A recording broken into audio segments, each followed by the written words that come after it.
once again, welcome to Interfaith Spiritual Center Worldwide, where we believe there is a power for good in the universe greater than we are, and we can use it. That's why we are here and in this way of life.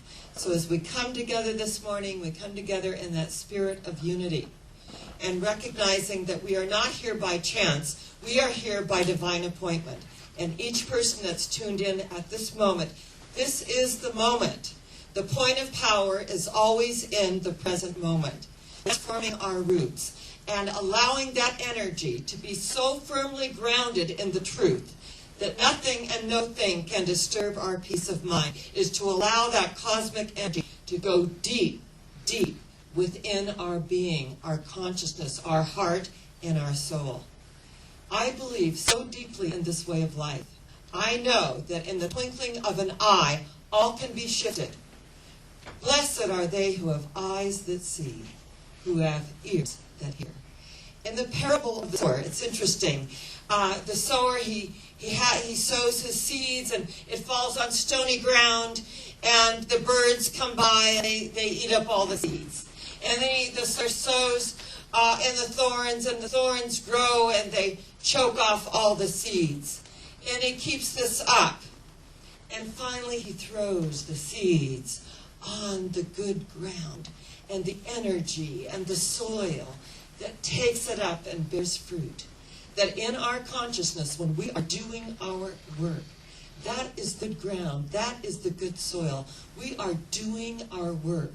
We are letting go at a deeper level and allowing God to do what God does best by means of us, because we heard the call. I love on Facebook that Leisha Green is doing Be Your Own Guru, and she's got her little glasses down, and it's Be Your Own Guru. But the truth is, there is no intermediary between us and God, that we are divinely connected. We are our own guru. There is always a doctor in the house, a psychologist in the house, an energy within us. And when we recognize and realize that we can go within to that secret place of the Most High and pray to our Father, Mother, God in secret, and really know that we are acknowledged openly by the outward demonstrations of our lives. My daily life is my temple and my religion. Think about it. That's really all we have. Our daily life. That we get up in the morning, we arise in that energy field. That we can make a choice. We can say, oh, it is morning. I embrace it. Or it's just, oh God, it's morning. And that shift in consciousness, that energy shift, allows us to go deep, deep inside ourselves. I loved it when we were at Madonna University speaking to 25,000 students and faculty, and Jules Johnson, who is the Chief Executive Officer of the Law of Attraction Radio Network. After her talk, she had one student come and say that he never misses a show. Now, this is in deepest, darkest Africa. And at this university of 25, one person, and I said, isn't it interesting on your magazine, you say, I am transforming lives one listener at a time. One listener at a time. And that energy moves out in waves, and that moves out in waves, and that moves out in waves. But our daily life, this is where it begins. I mean, when the Chinese proverb states, when there is light in the soul, there is beauty in the person. When there is beauty in the person, there is harmony in the home. When there is harmony in the home, there is peace in the nation. When there is peace in the nation, there is order in the world. It all begins with that light in the soul. That light in the soul that ignites something and attracts unto itself that which it is. We are always either attracting or repelling. And we attract through that energy of consciousness. When Dr. Ernest Holmes, who wrote the Science of Mind textbook, in his chapter, The Law of Attraction, in 1926, 1926, for those that thought it was just, 5 years ago, in 1926, and said that we become our dominant thought, and that thoughts are things and words are molds. So I don't care how evolved we think we are, how deep we go into consciousness, that each and every one of us arises in the morning and we make a conscious decision. My daily life is my temple and my religion. That I'm at choice today. Choose ye this day whom you will serve. God, your higher power, the knowingness of taking higher ground, or ego is a choice that we all have. Joy is the most infallible sign of the presence of God. And if we are not in joy, we are in ego.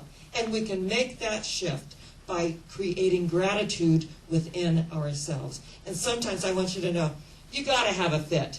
You got to throw a fit and, let it all hang out, and it's unfair, and oh my God, and, just throw it all out. Set the timer for 2 minutes and just let it out. And when the timer goes ding, consciousness bell. There's my consciousness bell. To begin to look and go within.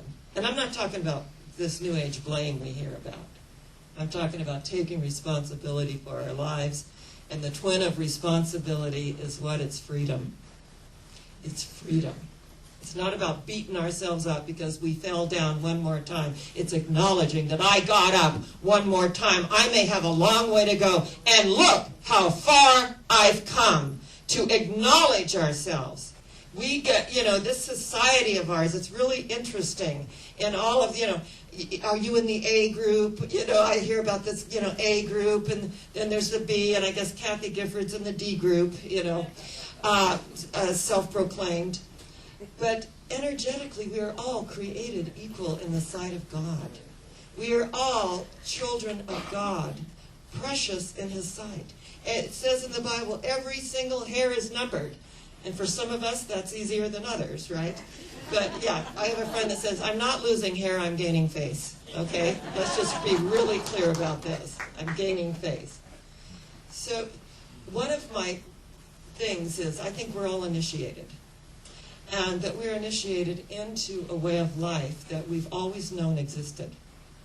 And that it's a way of life that begins with a foundation of love. And that when we are not feeling loving and we have certain predilections, in fact, Bruce Lifton wrote the book, The Biology of Belief, where he says in epigenetics that we do not have to be subject to our genetics, that there is a spiritual DNA within us, that we're no longer Homo sapiens, that there's a spirituous sapien, that there is a universalis within us, that arises to the octave of our true spiritual nature.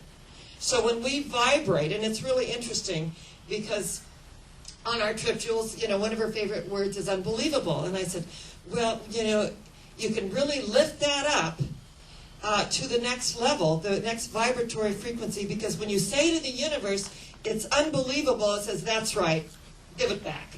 It's unbelievable. Just give it back right here and right now. She goes, no, I do it with such joy and such this and such. I said, argue for your limitations, and guess what? They're yours. They're yours.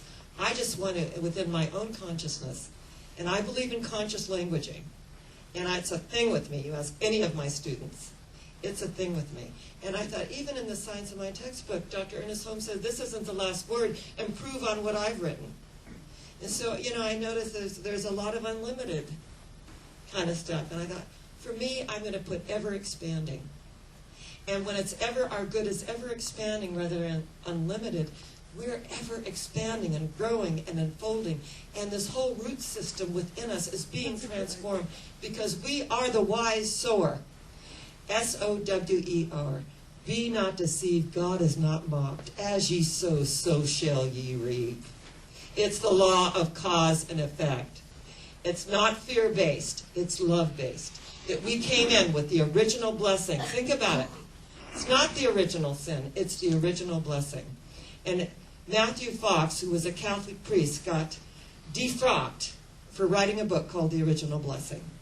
Because he said, I knew intuitively that we all came in as blessed, beautiful human beings. created in the image and likeness of God. And what I know is that as our humanness gives way to the divine, as our humanness gives way to something larger, to our higher power, as our humanness gives way to having the need to look outside ourselves or to feel less than, as our humanness gives way to that, that Christ consciousness arises triumphant and victorious. Isn't it interesting that Buddha reached enlightenment under the Bodhi tree? The roots went deep, deep, deep. And it's interesting also that Jesus of Nazareth was crucified on a tree and became Jesus the Christ. I am the resurrection and the Christ. Think about it. I am the resurrection and the Christ consciousness. I am the resurrection and the life. That every single day of our lives we are resurrected. And some of us it's easier than others, right? That every day we put that foot on the ground, we get up, and we welcome that new day. And that those times when we have lower energy, we rest, we renew, we regenerate. Instead of saying, oh, and using the sacred I am to say, I am sick, I am tired, I am this. You know, when we make a declaration that I am tired, the cells are listening. So they go to a lower vibratory frequency, and they become exhausted. And from exhausted, they go into fatigue. And from fatigue, you've got to lay down because then you're the S word, S-I-C-K. So when we say I'm regenerating, I'm resting, and I'm renewing and recreating my energy, the cells are listening. They get it. That goes down to the very root system of our being. So we begin to open to the truth that sets us free to be who we are. We begin to get off what no longer is working and get on with what is working. And someone said to me, how did you ever survive when your husband passed away? I mean, how did you get over it? And I said, you never get over it. You get on with it. And when you get on with it, the healing follows you. So in life, when stuff happens, and I loved it when the little granddaughter was having a birthday, and her grandma said, just pray to God, and God will listen, and God will get you what you want. And she says, okay, all right, God, I want that new doll I saw, and I want that bicycle. And she's just like screaming at the top of her lungs, and Grandma came in and said, honey, God's not deaf. She says, I know, but Grandpa is. So, we do what works, right? We're in the world. We're living our lives. We're in the world and not of it. And when we get it, that we are spiritual beings, then we're forgiving of ourselves and this root system that we are transforming. Because it's very interesting. What's going on the planet at this time is so amazing. And, we have many seers and wonderful astrologers in our audience that can tell you more about it. But the truth is we can feel it. We can feel there's a shift, there's something's going on. Shift happens. And if we're ready for it, we're going to go with that energy flow. In the Course in Miracles states, love waits on welcome, right? Not on time. Love waits on welcome, not on time. So if we're about transforming our roots and the way we've always done it, then we start with our gratitude list and we start opening ourselves to a much deeper way of seeing things. And when I get scared, and I got that funny scared feeling, I go for it and do it. Because that's just my way of telling me that I need to move to the next level. And that wherever I go in the world, people are wonderful. And we were out in Germany, and we were in Heidelberg, and everyone was so fantastic and beautiful. And Jules said, we love the German people. And this darling young man on the train that helped us on with our luggage, which is a whole feat in itself, he goes, we are? She says, yes, you Germans are fabulous. He goes, are we really? And I said, you have to get it. You helped us on the train with all this luggage. We think you're all wonderful. Everywhere we've gone, there's joy and there's energy. There's helpfulness. And it was like news to him. He goes, oh, I never really heard Americans talk about us like that. And I said, well, it's the truth, and now you've heard it. And now you'll hear it more, because energetically we feel this. And we know that there is a mental atmosphere wherever we go. And as we are initiated into the spiritual life at a deeper level, that we will be shaken to our roots. Remember what Gibran said in the prophet, that our clinging to the earth, we will be shaken. Our roots will be shaken. And even though love is for our growth, so it is for our pruning. And that we cannot cling to the earth. We have to keep fluid and keep open and keep acknowledging that Divine Mother stands at my left side and Divine Father stands at my right side. And what happens is the birth of consciousness. And as Buddha sat under that Bodhi tree and came into an enlightenment, and everyone said, are you a god? Are you an angel? What are you? He said, I am awake. I am awake. And it's about being awake. Jesus knew he was transcendent. And it was all about going deeper inside the self. So each and every one of us could learn from these master teachers, the ascended masters, that we could really learn. And one of the stories I want to leave you with is about a great chief on the plains. And he would initiate his sons by going into the wilderness. And they would have to spend one night by themselves, standing in the forest with a bow and one arrow. And so his youngest son was quite frail. The others were quite strapping, and they were quite large young men and lively, but he was rather frail. And at 12 years old, he had just turned 12. It was his turn to go out into the forest for the whole night with his little bow and his little arrow. And that's all that they had. So as the night crept on, every little sound, I don't know if you've ever, gone through the woods at night, but, every little sound and every little glimmer got his attention, and he was, looking, and he was scared, and all those things of this initiation and what it meant for him to move into manhood.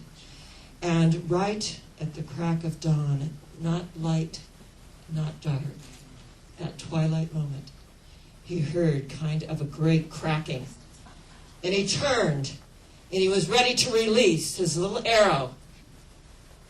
And he looked up, and he saw that it was his father,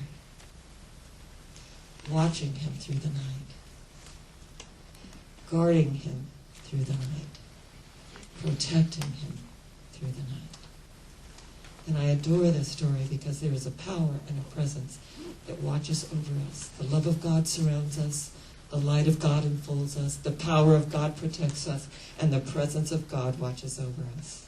Wherever we are, God is watching us, guarding us, protecting us. That presence within that goes before us and prepares the way. I love you. It's wonderful to be home. And I just feel so good about where we're going. And do you know where that is? Higher yet. Where is it? Higher yet. Where is it? Higher yet.